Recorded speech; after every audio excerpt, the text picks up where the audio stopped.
Today is Thursday, December the 12th, 2024, and this video is a continuation of the dialogue I've been having this week around the monetization of social media and digital equity. Specifically, this video is a continuation of a different video which I linked as related to the post that I made yesterday with the video Digital Equity and the Implications of Tech Trauma. I'm going to share a clip from the Fundamentals 5 Building Nations video in a moment. But first, I'd like to share with you one thread of a series of comments I made on a post this morning on social media. On my own page, I reposted this message from another page. Reading a book without a gay character will not make you gay any more than reading a book about Einstein will make you a genius.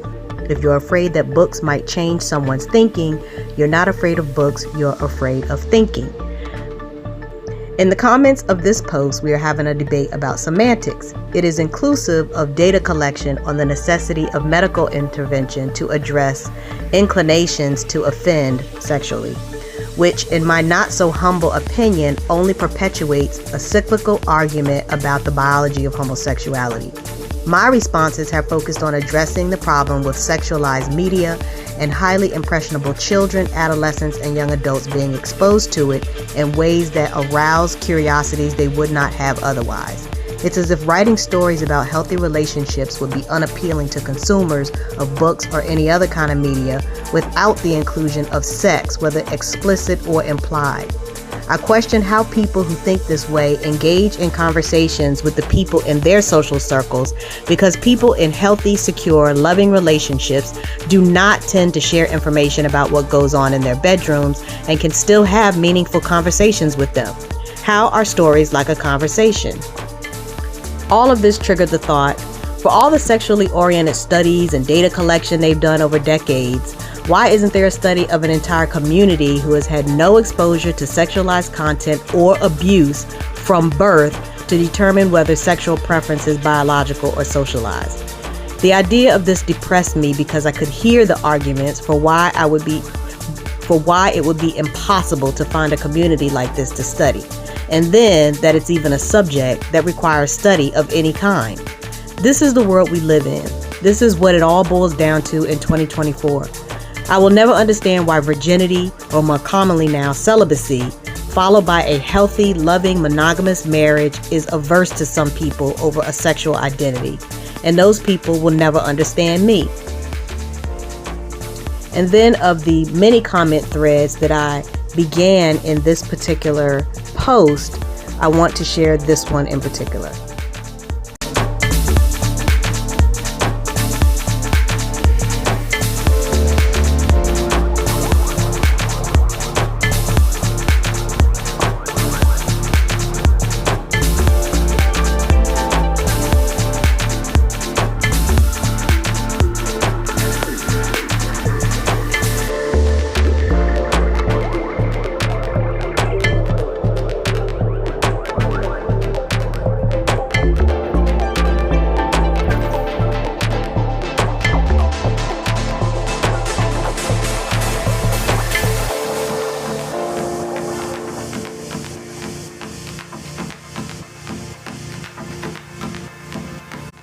I asked this commenter about Spanish and Planned Parenthood because this is information I identified from their public profile.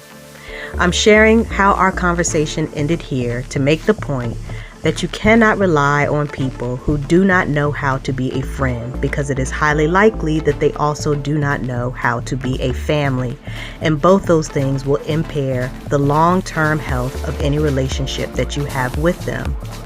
Social media is still a good way to be able to meet people who share your interests, who also believe in and are willing to fight for the things that are important to you.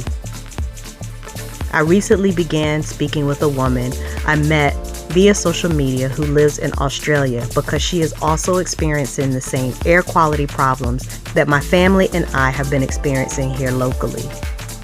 If you have no meaningful and productive social skills online, it is also highly likely you have no meaningful and productive social skills in your face-to-face real life. And remember, even negative attention is attention for the lonely. This post will help shift the discussion from the science of technology into analytical science, which is also called philosophy. And it is a relevant continuation of the overall discussion of how I have tied together technology, astrology, religion, and so forth as a complete methodology. At the top here are some of my prep notes, as well as a photograph of a college textbook on humanetics and education, which I will also talk about momentarily. In terms of proselytism, is the attempt to convert people's religious or political beliefs. And my question is, to convert people from what, to what, and why? Because that sets the frame for understanding that there are people who are against those of us who are working towards paradise worldwide.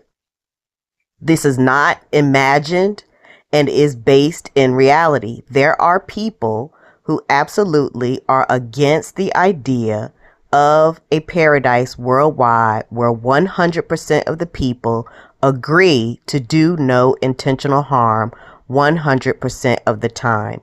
So when you think about people who are working to convert, you have to understand what it is they see as a problem, why they want to convert people away from that problem, and for what purpose. What would be the outcome of being able to change people's minds from one way of thinking to another way of thinking?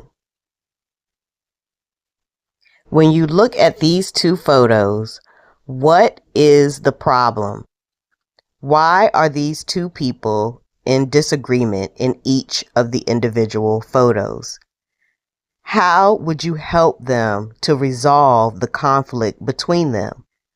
Would you want to help them resolve the conflict in between them, especially if you believe that the argument is irrelevant and will not impact you directly? Speaking of avenging angels, remember, my question is, what does it mean to convert someone? From what, to what, and for what purpose? And why are these two sets of people arguing again? Aleister Crowley, born in 1875, was a British occultist, writer, and mountaineer who was a practitioner of magic and called himself the Beast 666, drawing on the number of the beast mentioned in the Book of Revelation. He was denounced in his own time for his decadent lifestyle and had few followers, but he became a cult figure after his death. Crowley's father was an heir to a brewing fortune who became an evangelist for the Plymouth Brethren, a nonconformist religious denomination.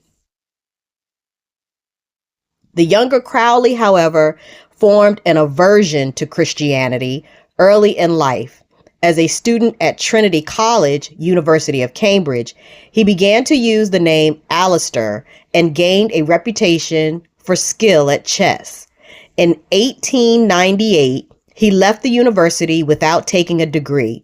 His own inheritance left him free to travel widely and to arrange for the publication of his writings.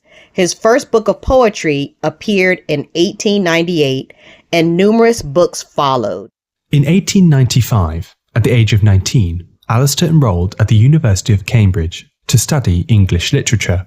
He developed a love for chess and romantic poetry, reading the works of Lord Byron, Edward John Trelawney, and Percy Shelley.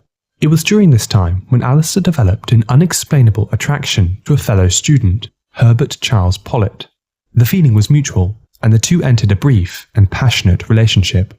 Their commitment to one another was soon to end, for Aleister developed a deeper love, the occult. Spending days at a time in old dusty libraries, Aleister discovered books of a more mystical nature. It had started innocently, with religious texts from around the world, but he soon delved into darker material. Works like the Lesser Key of Solomon, a 16th century grimoire of spells, rituals, and evil spirits. His morbid curiosity with magic and the dark arts evolved into an obsession, and he soon decided to devote his life to occultism. Having left Cambridge, failing to finish his degree, Alistair was able to live off the money that he'd inherited from his father. From a young age, Alistair was extraordinarily wealthy. But Crowley was keen to progress his occult education. In November 1898, he was introduced to the Hermetic Order of the Golden Dawn.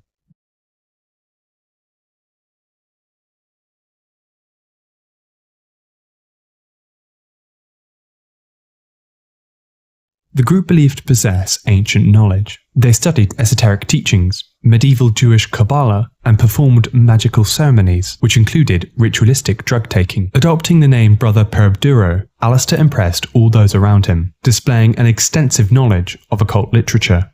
As a result, he quickly rose through the ranks. But his roguish lifestyle of excessive drug-taking and bisexuality made him a controversial figure and led to a number of feuds with fellow initiates. Those around him spoke of his, quote, unappeasable desire to control people, and that he also had, quote, a tendency to quarrel savagely with anyone who disagreed with him. Many fellow members refused him from ascending further ranks. A schism soon developed within the order, which led to Alistair leaving shortly after. How does the concept of separate but equal contribute to the erosion of a community or a family? How does separate but equal also contribute to inequity in learning and the sharing of information? What is a thought? What is a thought? What is thou? And what is thou? The words, imagery, and symbolism I am sharing here may not make sense to everyone, but that is not necessary for you to understand the full context of this message. You're able to allow yourself to think about the images that you are seeing and the words that I have used to draw some unique opinions and conclusions of your own. What is the function of a thought? A thought is your mind's effort to make sense out of an experience by generating ideas. In that way, our thoughts should evolve in the same way we mature in other kinds of experiences, beliefs, and understanding of the world around us. The thoughts of a child are usually not the same as the thoughts of an adult. If our thoughts are only ever in response to feelings that we have, which then compel us impulsively to respond with a behavior, then our thoughts have become stagnant and cannot allow us to evolve into more creative ways of thinking. Feelings absolutely have a place in our thought process, but if our thoughts are only ever centered around negative ideas and negative experiences, again, we become stagnant and ultimately become emotionally underdeveloped. When someone says to you to change your mind, what is it they are asking you to do? If you believe changing your mind will provide a better outcome for whatever it is you would like to change, how do you imagine your mind would create thoughts or ideas around the changes that are necessary? How do the messages we receive influence our thoughts? Where do the messages come from? And what is the motivation and intention of the people who are giving them to us? How do you evaluate a teacher, a mentor, or a leader? What criteria do you use to determine whether they are qualified to guide you? If success is a way that you measure qualifications, what type of success is it that you measure? In your mind, what makes a person successful? When you evaluate success, don't you also consider how they achieve that success and in success in doing what for what purpose. Should you decide to further investigate Hermeticism, New Thought, or Aleister Crowley, I would also recommend an investigation of Helena Blavatsky, who was also a significant contributor to this movement at that time.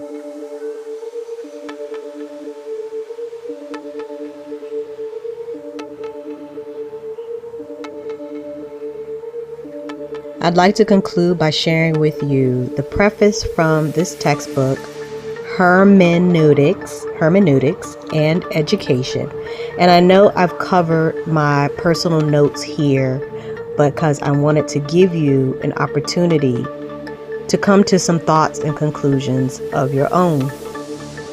I did highlight a few comments that you may want to consider in a context of their own as you read through this preface. Remember that if you have free will, it means you will have your own preferences. And if you have your own preferences, that means you will have your own opinion.